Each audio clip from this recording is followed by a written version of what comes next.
கர்த்தருடைய நாமம் மகிம்படுவதாக. உங்கள் யாவருக்கும் ஆண்டவராக இயேசு கிறிஸ்துவின் நாமத்தினாலே என் அன்பின் வாழ்த்துக்களை சொல்லிக்கொள்ள ஆசைப்படுகிறேன். கர்த்தருடைய நாமம் மகிம்படுவதாக. எனக்கு அருமையானவர்களே, இந்த நாளில் கூட விசேஷமாக ஆண்டவருடைய வார்த்தைகளை தியானிக்க பிதாவாகி தேவன் நமக்கு தந்த நல்ல தருணத்துக்காக நான் ஆண்டவருக்கு முதலாவது நன்றி செலுத்துகிறேன். உங்களை யாவருக்கும் இயேசுவின் நாமத்தினாலே மீண்டும் என் அன்பின் வாழ்த்துக்கள். இன்றைக்கு செய்தியினுடைய தலைப்பு, மரத்தின் கனிகள் உங்களுக்கு, கர்ப்பத்தின் கனி யாருக்கு? மரத்தின் கனி உனக்கு, கர்ப்பத்தின் கனி யாருக்கு? நல்ல அருமையான ஒரு டாபிக், நல்ல அருமையான ஒரு வார்த்தை. மரத்தின் கனிகள் எல்லாம் உங்களுக்கு, கர்ப்பத்தின் கனி யாருக்கு என்ற நல்ல அருமையான ஒரு தலைப்பு இந்த நாளில் ஆண்டவர் கொடுத்ததற்காக ஸ்தோத்திரம். அதை நாம் இந்த நாளில் விசேஷமாக அந்த தலைப்பின் மூலமாக வேதத்தை தியானிக்க கர்த்தர் நமக்கு உதவி செய்வாராக. எனக்கு அருமையான கர்த்தருடைய பிள்ளை, நம்முடைய வாழ்க்கையில ஒவ்வொரு நாளும் ஒவ்வொரு மனிதனாகிய நாம் ஒவ்வொரு விதமாக பழங்களை ருசி பார்க்கிறோம். இதை ஃப்ரூட்ஸ் அனுதினமும் வாங்கி சாப்பிட்றோம். வாழைப்பழம், ஆப்பிள், ஆரஞ்சு, சாத்துக்குடி, திராட்சை, இவைகள் ஒவ்வொரு ஃப்ரூட்ஸ், ஏகப்பட்ட ஃப்ரூட்ஸ் உண்டு. தள்ளு வண்டியிலும், மார்க்கெட்லேயும், கடைகளிலும், ரோடுகளிலும், வீட்டாண்டியும் சில பேர் வீட்டுக்கே ஆர்டர் செஞ்சு வர வைப்பாங்க. டெய்லியும் வாழைப்பழம் சாப்பிட்ணுங்க, நல்லதுங்க, டைஜஷன் ஆகுங்க, அப்படி இப்படின்னு சொல்லி நிறைய பேர் சொல்லியிருக்கிற பார்க்க அதே மாதிரியே நாம் புசிக்கிறோம் அனுதினமும். ஆனால் ஒவ்வொரு மரத்தின் கனிகள் நமக்கு தான். ஒவ்வொரு மரத்தின் கனிகள் நமக்கு தான். ஆதியாகமம் புஸ்தகம் 1ஆம் அதிகாரம் ஆண்டவராகிய தேவன் 6 நாள் சிருஷ்டிப்பில் விசேஷமாக ஆதியாகமம் 1ஆம் அதிகாரத்தில் அருமையாக ஆண்டவராகிய தேவன் இந்த மரம் செடி கொடிகளை குறித்து அற்புதமாக 3ஆம் நாளில் ஆண்டவர் உண்டாக்கின அற்புதமாக ஆதியாகமம் புஸ்தகம், த புக் ஆஃப் ஜெனிசிஸ், ஆதியாகமம் 1ஆம் அதிகாரம் 11, 12 ஆகிய வசனங்களை வாசிக்கிறோம்.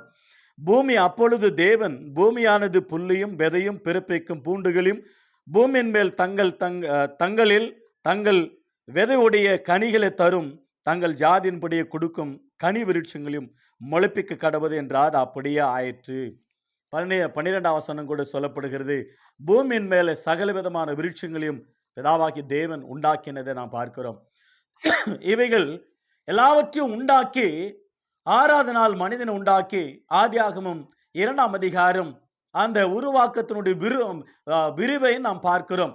ஆண்டவர் உருவாக்கின பிற்பாடு ஆதியாகமம் 2ஆம் அதிகாரம் 7ஆம் வசனத்தில் பிதாவாகி தேவன் பூமியின் மண்ணினாலே ஒரு மனிதனை உருவாக்கி அவன் நாசில ஜீவ சுவாசத்தை ஊதினார், அவன் ஜீவ ஆத்துமாவானான் சொல்லப்படுகிறது.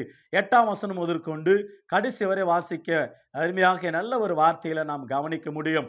கலக்கல என்னும் ஏதேன் தோட்டத்தை உண்டாக்கி அந்த தோட்டத்துல அருமையாக ஒரு நதி புறப்பட்டு ஓடினது.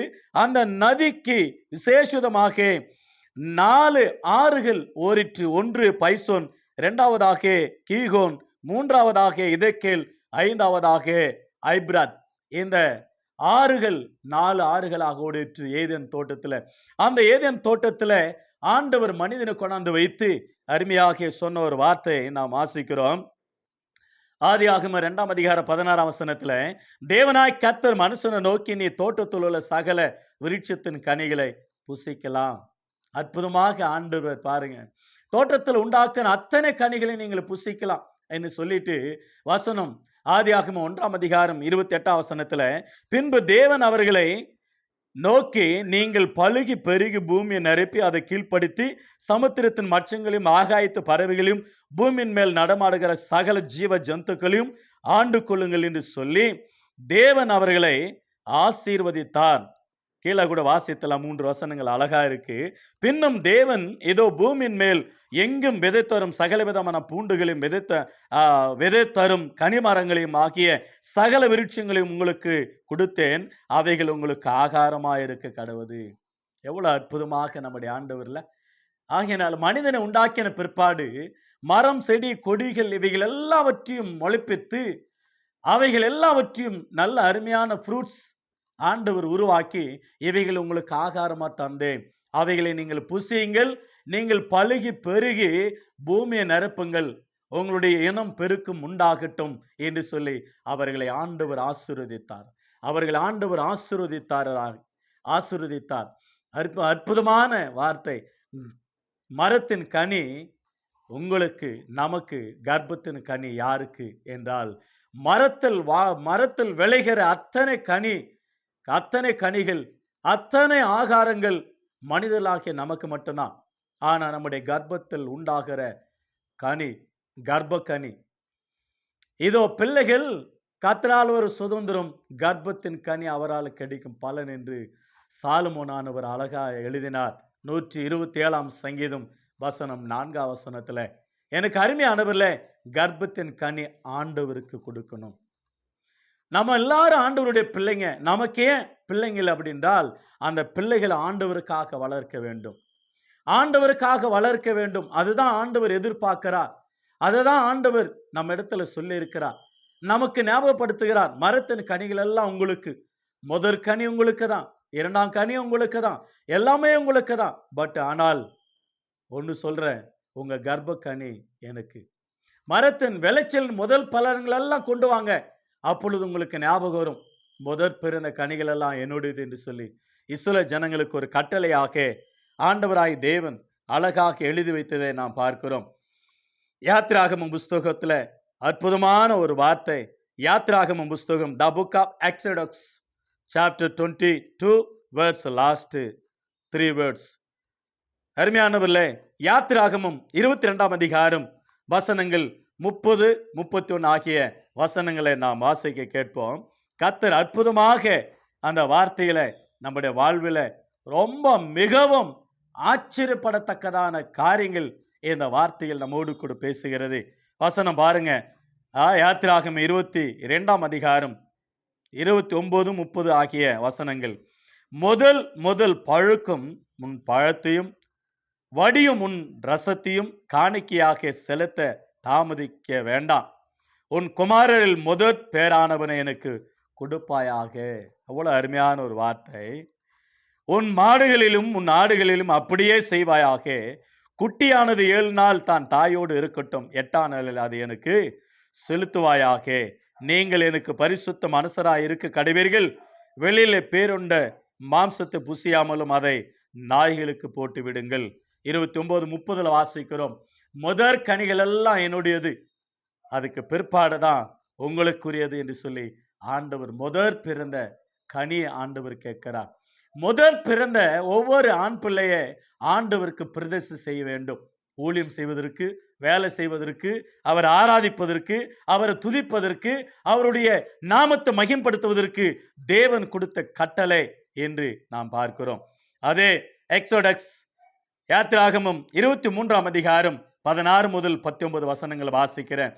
நீ வயலிலே விதைத்து பயிர் வேலையின் முதற் பலகங்களை செலுத்துகிற அறுப்பு கால பண்டகையும் வருஷ முடிவிலே நீ வயலிலே உன் வேலைகளின் பலனை சேர்த்து தீர்ந்த பொழுது சேர்ப்பு கால பண்டகையையும் ஆசரிப்பையாக.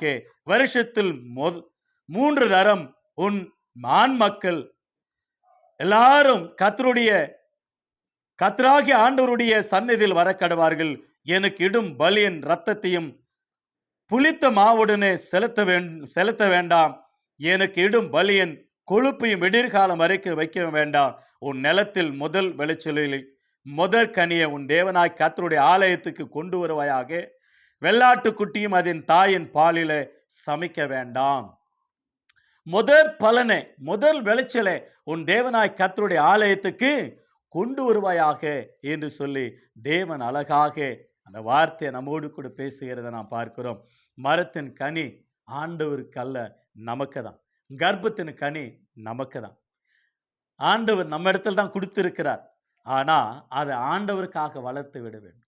கர்ப்பத்தின் கனி நம்ம கொடுத்தார், அதை ஆண்டவருக்காக வளர்க்க வேண்டும். எனவே எனக்கு அருமையான கர்த்தருடைய பிள்ளை, நம்முடைய வாழ்க்கையில ஆண்டவராகி தேவன் ஏன் அந்த மரத்தின் கனிகளை கொடுத்து அவைகளும் கொடுக்க சொன்னார் என்றால், அந்த கொடுக்கிற குணம் உண்டாக வேண்டும். முதலாவதாக மரங்களில் அல்லது நம்முடைய நிலங்களில், வயல்வெளிகளில், நம்ம வீடுகளில் விளைகிற விளைச்சல்களிலே முதற் பலனை கொடுக்க சொன்னார். கொடுக்கிற குணம் வருகிறதா என்று இன்றைக்கு நமக்கு நன்றா தெரியும். பெற்றோர்கள் பிள்ளைகளுக்கு வேலையிலிருந்து, ஆபீஸிலிருந்து வரும் பொழுது, ஊரிலிருந்து வரும் பொழுது அருமையாக பழங்கள், போண்டா பஜ்ஜி, ஃப்ரூட்ஸு, ஸ்வீட்டு இவைகள் எல்லாம் வாங்கிட்டு வருவாங்க. பழங்கள் எல்லாம் வாங்கிட்டு வந்து பிள்ளைங்களுக்கு கட் பண்ணி கொடுப்பாங்க. கொடுத்துட்டு தான் குழந்தையாண்ட கொஞ்சம் அம்மா கொஞ்சம் குடுமா அப்படின்னோடனே அந்த குழந்தை இப்படி திரும்பிக்கும். ஏன் சொல்லுங்க? அது அந்த அப்பா அந்த குழந்தையாண்ட கொடுக்காம அங்கேயே சாப்பிட்டு வந்திருக்கலாம். ஸோ அந்த குழந்தை கொடுக்குற குணம் இருக்கா இல்லையான்னு அப்பா அம்மா சிந்திப்பாங்க, கொஞ்சம் டெஸ்ட் பண்ணுவாங்க. ஆனால் சில குழந்தைங்க கொடுக்கவே கொடுக்காது. சில குழந்தைங்கள குடுக்கும், அதோடு கூட வாயில கூட ஊட்டும் அப்பா அம்மாவுக்கு. நீங்க சாப்பிடுங்க அப்படின்னு சொல்லிட்டு. எனக்கு அருமையானவர்களே, அந்த குடுக்கிற குணம் வருவதற்காக மரம், செடி, கொடிகளிலே, கனிகளே முதலாவது பாகத்தை செலுத்துன்னு சொன்னார். குடுக்கிற குணம் வந்த பிற்பாடு, அதுக்கு பிற்பாடு உன் கர்ப்பத்தின் கனியை எனக்கு கொடுன்னு சொன்னார். அற்புதமாக ஆபிரகாம் என்று கேட்டார். ஒரே மகன் 100 வயதில் பிறந்த ஈசாக்கை கொடுன்னு சொன்னார். கொடுத்துட்டார். ஆனா மீண்டும் உயிர்த்தெழுந்த குழந்தையாக பெற்றுக்கொண்டார். எனக்கு அருமையானவர்களே, அன்னால குடுன்னு சொன்னார்.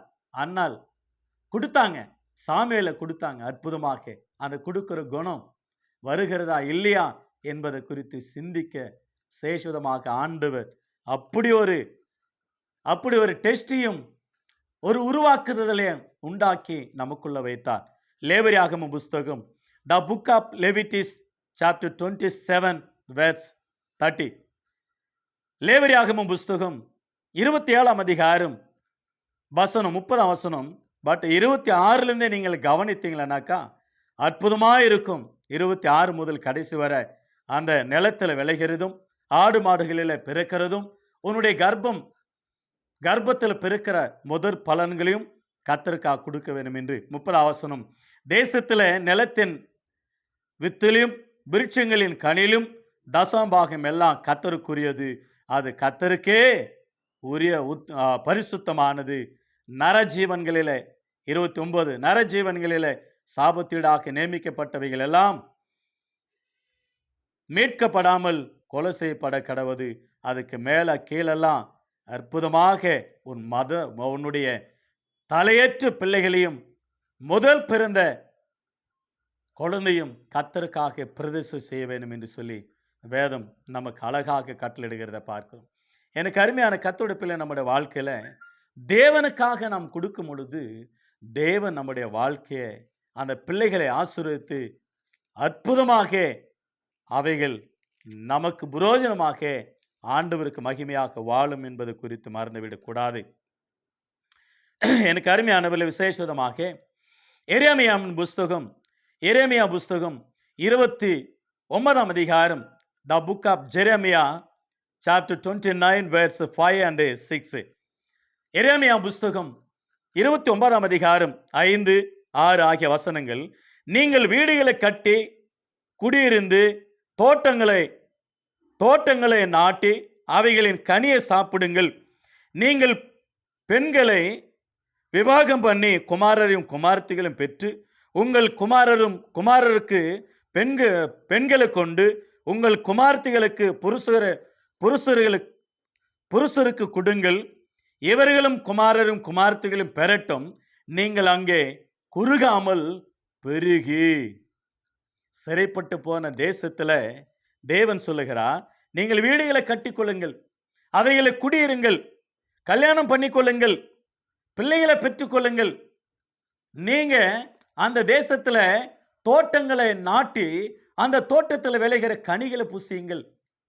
அந்த பிள்ளைகளை பெற்றெடுத்து அந்த பிள்ளைகளை எண்ணுக்கு கொடுங்கள் என்று சொல்லி ஆண்டவர் அற்புதமாக அந்த எரேமியா தீர்க்கதரிசி மூலமாக 29ஆம் அதிகாரம் 5ஆம் வசனம் 6ஆம் வசனத்தில் சொல்லி இருக்கிறத பார்க்கிறோம். எனக்கு அருமையானவில்லை. ஆகவே தான் அற்புதமாக ஆண்டவர், ரொம்ப அற்புதமான நம்முடைய ஆண்டவர் 127ஆம் சங்கீதம் 4ஆம் வசனத்தில் கூட சொல்லி வச்சிருந்தார், கர்ப்பத்தின் கனி கர்த்தர் கொடுக்கும் ஆசீர்வாதம். ஆகதான் ஆதி ஆகமத்தில் மனிதனாண்டு சொன்னார் 2ஆம் அதிகாரம் 16 ஆதி ஆகமம், மரத்தின் கனிகள் எல்லாம் நீங்கள் புசிக்கலாம், மரத்தின் கனிகள் எல்லாம் நீங்கள் புசிக்கலாம், பழுகி பெருகி பூமி நிரப்புங்கள், பூமியில் இருக்கிற எல்லா விருட்சங்களுக்கு கனி உங்களுக்கு ஆகாரமாக கொடுத்து. எனக்கு அருமையான கர்த்தருடைய நம்முடைய வாழ்க்கையில தேவன் நமக்கு சொல்லுகிற வார்த்தை, மரத்தின் கனி உனக்கு கர்ப்பத்தின் கனி யாருக்கு என்று ஞாபகப்படுத்துகிறார். இரண்டாவதாக, முதலாவதாக கனி, கனிகள், மரம் செடி கொடிகள் உண்டாக்கி பலவிதமான ஃப்ரூட்ஸை பழங்களை உண்டாக்கி கனிகளை ஆண்டவர் தந்து நமக்கு ஞாபகப்படுத்தினார். இரண்டாவதாக பிள்ளைகள், தேவன் பிள்ளைகளை தேவன் எதற்காக தருகிறார்? அதுதான் நாம் சிந்திக்க வேண்டியது மிக அவசியம். ஆதியாகமம் 4:1 கர்த்தர் ஆதாமையும் ஏவாளையும் நினைத்தருளினார், கடாட்சித்தார். அவர்கள் பிள்ளை பெற்று ஏவாள் சொல்லுகிறாங்க, கர்த்தர் எனக்கு ஒரு குமாரனை கொடுத்தார். ஆண்டவருக்கு ஸ்தோத்திரம். கர்த்தர் கொடுத்தார். நாம் சொல்லக்கூடாது, கர்த்தர் கொடுத்தாருன்னு சொல்லணும். நாம் நினைப்போம், என் வீடு, என் பொண்டாட்டி, என் கணவன், என் பிள்ளைங்க, என் சொந்தக்காரங்க, என் வீடு, நான் கட்டின பில்டிங், என் சொத்து, என் சுகம், என் வண்டி, என் வாகனம், இதெல்லாம் சொல்லாதீங்க. கர்த்தர் கொடுத்தார். கர்த்தர் கொடுத்த மனைவி, கர்த்தர் கொடுத்த வீடு, கர்த்தர் கொடுத்த சபை, கர்த்தர் கொடுத்த ஊழியம், கர்த்தர் கொடுத்த பொருட்கள், கர்த்தர் கொடுத்த வாழ்வு, கர்த்தர் கொடுத்த என் பிள்ளைங்க சொல்ல வேண்டும். யாக்கோபு ஏசா கேட்கிறார். ஆதியாகமம் 33:5 இவர்களெல்லாம் யாருன்னு கேட்கும் பொழுது, இந்த பிள்ளைகள் எல்லாம் தேவனாய் கர்த்தர் எனக்கு கொடுத்தவைகள் என்று சொல்கிறார். 13 பிள்ளைகளை பெற்றெடுத்த யாக்கோபு, இந்த பிள்ளைகளெல்லாம் கர்த்தர் எனக்கு தந்தார். ஆதியாகமம் 33:5 சொல்லப்படுகிறத பார்க்கிறோம். எனக்கு அருமையான கர்த்தருடைய பிள்ளை, நம்முடைய வாழ்க்கையில நாம் எல்லாரும் ஆண்டவருடைய பிள்ளைங்க. நமக்கு ஏன் பிள்ளைங்கள் என்றால், அந்த பிள்ளைங்களை ஆண்டவருக்காக வளர்த்து விடுவதற்காக. எகிப்து தேசத்தில் ஆண் பிள்ளைகளை கொன்று போட வேண்டும், நைல் நதியில் போட வேண்டும், பெண் பிள்ளைகளை உயிரோடு வைக்க வேண்டும் ஒரு கட்டளை பிறந்தது. யாத்திராகமம் 1 அந்த கட்டளை பிறந்தது. அந்த கட்டளை பிறந்த உடனே யாத்திராகமம் 1 அற்புதமாக அந்த அதிகாரம் விசேஷமாக நம்ம படிக்கும் பொழுது ரொம்ப ஆச்சரியமா இருக்கும். யாத்திராகமம் 2 வசனம் 6 அந்த இடத்துல, அந்த 5 நைல் நதியில அந்த நாணல் பெட்டில அருமையாக மோசே தன்னுடைய தாய் தோப்ப அந்த குழந்தைய நாணல் பெட்டியில் வைத்து நைல் நதியில் விட்டு விட்டார்கள். குளிக்க வந்த பார்வனுடைய குமாரத்தியும் தாதிமார்களும் அந்த பெட்டியை பார்த்த உடனே அந்த குழந்தை இருந்தது. அவர்கள் கண்களில் இரக்கம் கிடைத்தது.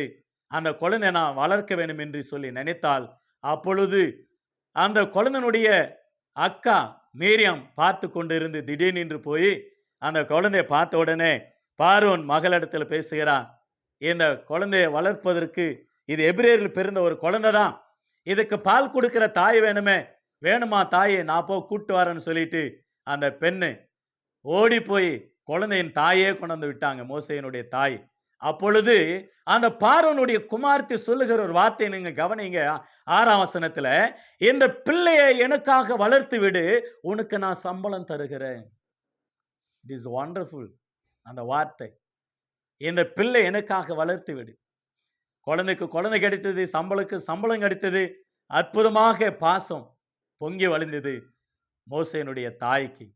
அற்புதமாக இன்றைக்கு நமக்கு அதுதான், நமக்கு பிள்ளை பாக்கியம் கிடைத்தது.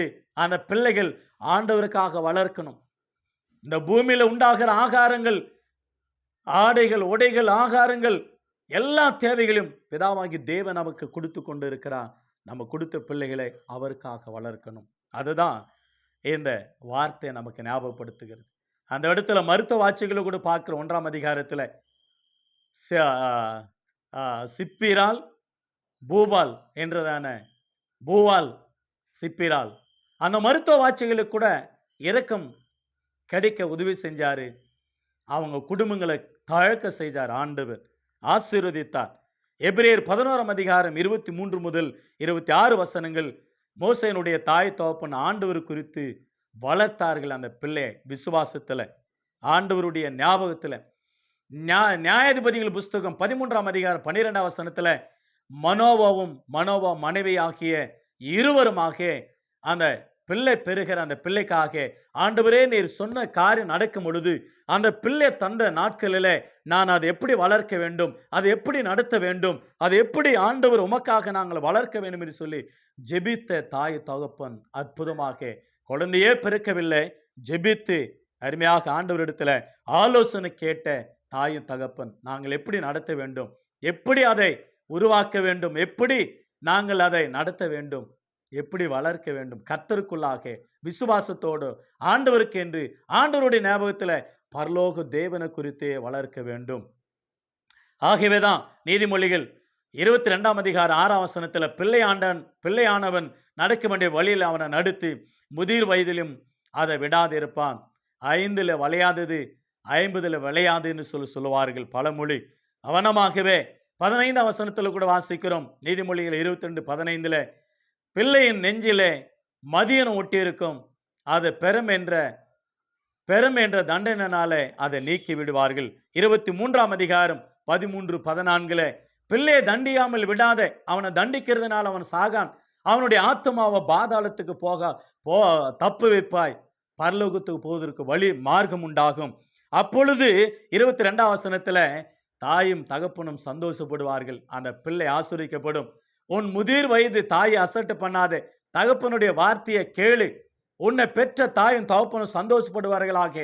நல்ல ஞானமுள்ள பிள்ளை பெற்றார்கள் என்று சொல்லுவார்கள், புகழ்ச்சி அடைவார்கள். இன்னைக்கு எத்தனையோ பிள்ளைகள் நல்ல படித்து பட்டதாரிகள் இருக்கும் பொழுது பெற்றோர்களுக்கு ஆனந்தம், படித்து பெரிய சாதனை படிக்கும் பொழுது கின்னிஸ் புஸ்தகத்திலேயும் பெற்றோர்களுக்கு சந்தோஷம், தேசத்துக்கு சந்தோஷம், நாட்டுக்கு சந்தோஷம், வீட்டுக்கு சந்தோஷம், தனக்கும் சந்தோஷம். ஆகையினால பிள்ளைகள் வாலிபர்கள் படிக்க வேண்டும், படித்து பட்டதாரிகளை விளங்க வேண்டும். தேசத்தில் பெரிய பெரிய உங்களுடைய கரத்தில் தான் இருக்கிறது, பிள்ளைகளுடைய கரத்தில். எனவே எனக்கு அருமையான கர்த்தருடைய பிள்ளை, நம்முடைய வாழ்க்கையில மரத்தின் கனி உனக்கு, கர்ப்பத்தின் கனி யாருக்கு? கர்ப்பத்தின் கனி ஆண்டவருக்கு, மரத்தின் கனி நமக்கு. மறந்து விடக்கூடாது. ஆகவே உபாகமம் 6 அதிகாரம் 6 முதல் 9 வசனங்களில் இன்று நான் விதைக்கிற கட்டளைகளை உன் இருதயத்தில் வைத்துக்கொண்டு உன் பிதாவாகி தேவனை நோக்கி பார்த்து விசேஷமாக அந்த பிள்ளைகளுக்கு எழுந்திருக்கும் பொழுது, உட்காரும் பொழுது, நடக்கும் பொழுது, படுத்திருக்கும் பொழுது அவைகளை குறித்தே பேசுங்கள் என்று சொல்லி வேதம் நமக்கு அழகாக கட்டளையிடுகிறத பார்க்கிறோம். எனக்கு அருமையான கர்த்தருடைய பிள்ளை, நம்முடைய வாழ்க்கையில ஆண்டவர் அற்புதமானவர். அவருடைய வார்த்தைகளை கட்டளிட்டார் பிள்ளைகளுக்கும் நமக்கும். விசேஷமாக 1 சாமுவேலின் புஸ்தகம் 3ஆவதாக பிள்ளைகளை கர்ப்பத்தின் கனிகளாக கர்த்தருக்கென்று கொடுக்கணும், கர்த்தருக்கென்று கொடுக்கணும். அதுதான் அன்னாள் நமக்கு ஒரு முன்மாதிரி. அற்புதமாக 1 சாமுவேலின் புஸ்தகம் 1 அதிகாரம் 9, 10 ஆகிய வசனங்களில் 11 ஆகிய வசனங்களை வாசிக்கிறோம்.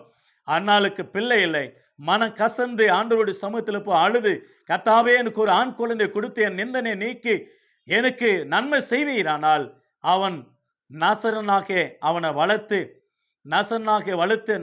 அவனுக்கு சவரகம் பண்ணாமல் அவனை பிரதிஷ்டை செய்து உம்முடைய சமூகத்தில் ஊழித்திருக்கின்ற ஒப்பு கொடுப்பேன் என்று சொல்லி பொருத்தனை செலுத்தினார்கள். கொடுத்தார் ஆண்டவர். அற்புதமாக அந்த குழந்தைய ஆண்டவருக்கு என்று கொடுத்தார்கள்.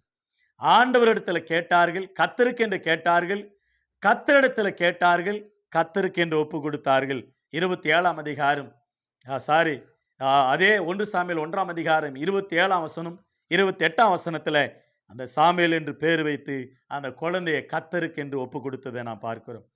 கர்த்தரிடத்தில் கொடுக்க ஆரம்பித்தார்கள். அவர்கள் ஒவ்வொரு வருஷமாக பலி செலுத்திக் கொண்டு காணிக்கை செலுத்திக் கொண்டு வந்த அன்னாளுடைய கணவன் எல்கனாவும், ஆனால் இப்பொழுது கொடுக்கிற குணம் வந்த உடனே கர்ப்ப கனியை கொடுக்க ஆரம்பித்தார்கள். ஒரு ஆபிரகாம், ஒரு ஈசாக்கு, ஒரு அன்னாள், ஒரு சாமுவேல் கர்த்தருக்காக செலுத்தினார்கள் பிள்ளைகளை. 2 தீமோத்தேயு புஸ்தகம் 1 அதிகாரம் 4 வசனம் 5 வசனம். தீமோத்தேயுக்குள்ள இருந்த விசுவாசம் தன்னுடைய அம்மாவுக்குள்ள இருந்தது, அம்மாவுக்குள்ள இருந்த விசுவாசம் தான் பாட்டிக்குள்ள இருந்தது. அந்த விசுவாசத்தை அப்போஸ்தலன் பவுல் கண்டு கழித்து சந்தோஷப்பட்டார். உனக்குள்ள இருக்கிற மாயமாலமான விசுவாசம், உனக்குள்ள இருக்கிறது மாயம் இல்லாத விசுவாசம், மாயமற்ற விசுவாசம், உண்மையான விசுவாசம், உத்தமமான விசுவாசம். அந்த விசுவாசம் உனக்குள்ள, உன் தாய்க்குள்ள, உன் பாட்டிக்குள்ள இருந்தது, இப்போ உனக்குள்ள இருக்கிறது. ஒரு தீமோத்தேயு, ஒரு தீத்து, ஒரு பிலமோன், ஒரு யோவான் ஸ்நானகன், ஒரு இயேசு கிறிஸ்து, ஒரு எரேமியா, ஒரு அப்போஸ்தலன் பவுலானவர், ஒரு சீலா, எத்தனையோ வாலிபர்கள் கர்த்தருக்காக எழும்பினார்கள். கர்த்தருக்கு என்று தன்னுடைய பெற்றோர்கள் ஒப்பு கொடுத்தார்கள். எரேமியா 1:5 வாசிக்கிறோம், தாயின் கர்ப்பத்தில் உண்டாவதற்கு முன்னதாகவே உன்னை அறிந்தேன், தெரிந்து கொண்டேன், அந்த கனி எனக்கு என்று நான் பிரித்தெடுத்தேன் என்று ஆண்டவர் சொன்னார். கலாத்தியர் 1:15 என் தாயின் கர்ப்பத்தில் உருவாவதற்கு முன்னதாகவே நான் தெரிந்தெடுக்கப்பட்டேன், ஆண்டவர் என்னை தெரிந்து கொண்டார். எபேசியர் 1:3, 4, 5 ஆகிய வசனங்களை வாசிக்கிறோம். உலகம் தோற்றம், உலகம் உண்டாவதற்கு முன்னதாகவே கிறிஸ்து இயேசுக்குள்ளாக நீங்களும் நானும் சிருஷ்டிக்கப்பட்டோம், தெரிந்தெடுக்கப்பட்டோம், அழைக்கப்பட்டோம். ஆண்டவராகி தேவன் நம்மை அற்புதமாக தெரிந்து கொண்டாராம். No foundation in the world, but we are chosen of God. ஆண்டவருடைய நாமத்து நிமித்தமாக நாம் எப்போ முன்குறிக்கப்பட்டவர், தெரிந்து கொள்ளப்பட்டவர்கள். எனக்கு அருமையான கர்த்தருடைய நம்முடைய வாழ்க்கையில ஆண்டவர் நல்லவரா இருக்கிறார். ஆகவே இயேசு கிறிஸ்து ஊழியம் செய்கிற நாட்களிலே அருமையான ஒரு தாயார் அவரை பார்த்து சொன்ன ஒரு வார்த்தை எனக்கு ஆச்சரியமாயிற்று. அந்த வார்த்தையை நாம் படித்துக்கொண்டு முடித்துக் கொள்வோம். லூக்கா எழுதின சுவிசேஷம், த புக் ஆஃப் லூக், லூக்கா எழுதின சுவிசேஷம் 11 27, 28. அவர் இவைகளை சொல்லுகையில் ஜனக்கூட்டத்திலிருந்து ஒரு ஸ்திரீ அவரை நோக்கி, உம்மை சுமந்த கர்ப்பமும் நீர் பாலுண்ட முளைகளும் பாக்கியமுள்ளவைகள் என்று சத்தமிட்டு சொன்னாள். அதற்கு அவர், அப்படியானால் தேவனுடைய வார்த்தையை கேட்டு அதை காத்து கொள்ளுகிறவர்களே அதிக பாக்கியவான்கள் என்றார். எவ்வளவு அற்புதமான ஒரு வார்த்தை பாருங்க, ஆச்சரியமா இருக்கிறது. ஒரு பெண்மணி, ஒரு ஸ்திரீ அருமையாக ஆண்டவரை பார்த்து, உங்களை சுமந்த கர்ப்பம் பாக்கியம், உங்களுக்கு பால் கொடுத்த அந்த தாய் பாக்கியம் என்று சொன்ன மாத்திரத்தில் ஆண்டவர் சந்தோஷப்படாமல், அதை காட்டிலும் ஆண்டவருடைய வார்த்தையை கேட்டு, அந்த வார்த்தையை கேட்டு அதை கை கொண்டு நடக்கிறவர்கள் அதைவிட பாக்கியவான்கள் என்று ஆண்டவர் கூறினார். எனக்கு அருமையான கர்த்தருடைய பிள்ளை, நம்முடைய வாழ்க்கையில மரத்தின் கனி எல்லாம் நமக்காக தான். ஆனா கர்ப்பத்தின் கனி யாருக்கு? அது பிதாவாக்கி தேவனுக்கு. மரத்தின் கனியை ஏன் கொடுக்க சொன்னார்? முதற் கனியை கொடுக்கிற குணம் வரட்டும். அந்த கொடுக்கிற குணம் வந்த பிற்பாடு தான் ஆண்டவர் நம்முடைய கர்ப்ப கனியை கேட்டார். ஆபிரகாம் கொடுத்தார், அன்னாள் கொடுத்தாங்க, இயேசு கிறிஸ்து பெற்றெடுத்த பெற்றோர்களும் கொடுத்தார்கள். ஆண்டவருடைய சமூகத்தில் பிரதிஷ்டை செஞ்சு எத்தனையோ பிள்ளைகள், எத்தனையோ பேர் பெற்றோர்கள் தங்களுடைய பிள்ளைகளை ஆண்டவருக்காக அர்ப்பணித்தார்கள், ஆண்டவருக்காக கொடுத்தார்கள். தேவன் அவர்களை ஆண்டு கொண்டார், தேவன் அவர்களை ஆசீர்வதித்தார். எனக்கு அருமையானவில்லை, 2 நாளாகமம் புஸ்தகம், 2 Chronicle chapter 31, 2 நாளாகமம் புஸ்தகம் வசனம் 3 முதல், ராஜா கர்த்தருடைய நியாயப்பிரமாணத்தில் எழுதியிருக்கிறபடியே அந்தி சந்திகளிலே செலுத்த வேண்டிய சர்வாங்க தகன பலிகளுக்கும் ஓய்வு நாட்களிலும் மாத பிறப்புகளிலும் பண்டைகளிலும் செலுத்த வேண்டிய சர்வாங்க தகன பலிகளுக்கும் தான் ஆஸ்திலிருந்து எடுத்து தான் பங்கை கொடுத்தான். ஆசாரியரும் லேவியரான கர்த்தருடைய நியாயப்பிரமாணத்தை உற்சாகமாய் கை கொள்ளும்படி அவர்களுக்குரிய பாகத்தை கொடுக்க ஜனங்களுக்குள்ள எருசலேமின் குடிகளுக்கு கட்டளிட்டான். இந்த வார்த்தைகள் பிரசித்தமான பொழுது சிறுவேல் புத்திரர் தானியத்திலும் திராட்சரசத்திலும் எண்ணெயிலும் தேனிலும் நிலத்தின் எல்லா வரத்திலும் முதற் பலன்களை திரளாக கொண்டு வந்து சகலத்திலும் தசம பாகத்தை பரிபூர்ணமாக கொடுத்தார்கள். யூதாவின் பட்டணங்களில் இப்படியே படித்து கொண்டு வந்தால் 10ஆம் வசனத்தில்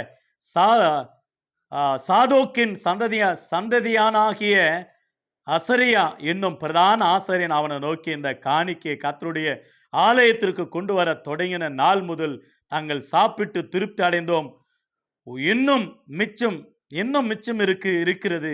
கர்த்தர் தம்முடைய ஜனத்தை ஆசீர்வதித்தனால் இந்த திரட்சியான அம்பாரும் மீந்து இருக்கிறது என்றான். அதுக்கு மேல வாசிக்கிறோம்,